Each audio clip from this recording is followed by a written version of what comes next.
Many years ago, around 2004, I was invited to join a hunting party in the remote woods of Black Hollow, a place shrouded in legends and whispered warnings. Times have changed since then. Some of the old hunters have moved on, replaced by newcomers, who don't understand the weight of the land they tread upon. As for me, I relocated years ago, leaving behind the dense forests and the memories that cling to them like shadows. But sometimes, when the nights grow long and the wind howls through the trees, I think back to that cabin and the horrors that unfolded there. The cabin, known simply as Cabin 13, was nestled deep in the woods of Black Hollow, a place where the trees grew so thick they seemed to swallow the daylight whole. The area was steeped in history, a legacy of settlers who had fled famine and war in the 18th century, bringing with them old-world superstitions and rituals. They spoke of spirits that roamed the woods, of the Vardoga, ghostly apparitions, that mimicked the living, and the Natmara, a creature that fed on fear and despair. They believed in charms and curses, in the power of the land to heal or destroy. And they warned of the Svartalf, a shadowy being that dwelled in the darkest corners of the forest, waiting to claim those who strayed too far from the light. The cabin itself was a relic of another time. Its walls were weathered and warped, the wood groaning with every gust of wind. Inside, the air was heavy with the scent of damp earth and old smoke. The main room was sparsely furnished, a cast-iron stove, a rough-hewn table, and benches that lined 3 of the 4 walls. The 4th wall, oddly enough, was painted a stark white, a stark contrast to the dark, stained wood of the others. When I asked about it, the others fell silent, their faces grim. Finally, one of them spoke. "A man died here, took his own life right there at that table." I didn't believe them at first, but the weight of their words hung in the air like a storm cloud. The first few days passed without incident. We hunted during the day, tracking deer through the dense underbrush, and spent our evenings by the fire, swapping stories and drinking whiskey. But there was an unease that lingered, a feeling that we were not alone. The woods were unnaturally quiet, devoid of the usual sounds of life. No birds sang, no animals rustled in the undergrowth. It was as if the forest itself was holding its breath. One night, as we returned from a long day of hunting, I noticed something strange. The air was thick with an electric charge, like the moments before a thunderstorm.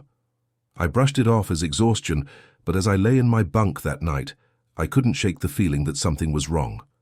My rifle, a .30-06 Springfield, hung on the wall beside me, its action open and ready. I had always been cautious, a habit from my days in the military, but tonight the precaution felt more like a necessity. I woke suddenly, my heart pounding in my chest. The room was freezing, the cold seeping into my bones. I reached for my rifle, my fingers brushing the cold steel, and that's when I saw him. A man sat at the table, his head in his hands, his shoulders shaking with silent sobs. He was dressed, in tattered clothing, his hair long and unkempt, his face gaunt and pale. He looked up, his eyes hollow and filled with despair, and I realized with a jolt that he wasn't alive.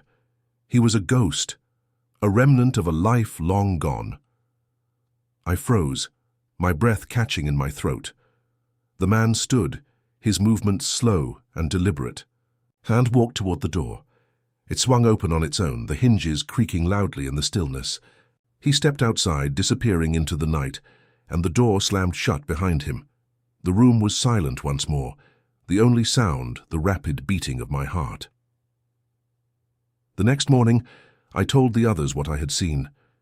They listened in silence, their faces pale. One of them, an older man with a weathered face, nodded slowly. "That's the Vardoga," he said. "He's been here longer than any of us. They say he's the spirit of a man who lost everything, his family, his land, his hope. He's trapped here, reliving his pain over and over." The days that followed were tense. We stayed close to the cabin, our nerves frayed, our senses on high alert. The woods seemed to close in around us, the shadows growing longer and darker with each passing hour. And then, on our final night, the Svartalf came. It was unlike anything I had ever seen, a creature of pure shadow, its form shifting and writhing like smoke. It moved silently, its eyes glowing like embers in the dark. We tried to fight it, our rifles barking in the night, but the bullets passed through it as if it were made of air. It was only when we lit a fire, the flames crackling and spitting, that the creature retreated, vanishing into the woods with a sound like a dying breath. We left the cabin the next morning, our gear packed hastily, our nerves shattered. As we drove away, I glanced back at the cabin, its dark silhouette stark against the pale dawn. I knew then that the woods of Black Hollow would always hold a high piece of me, just as they held the spirits of those who had come before. And I knew too that the Svartalf was still out there, waiting for the next group of hunters to stumble into its domain.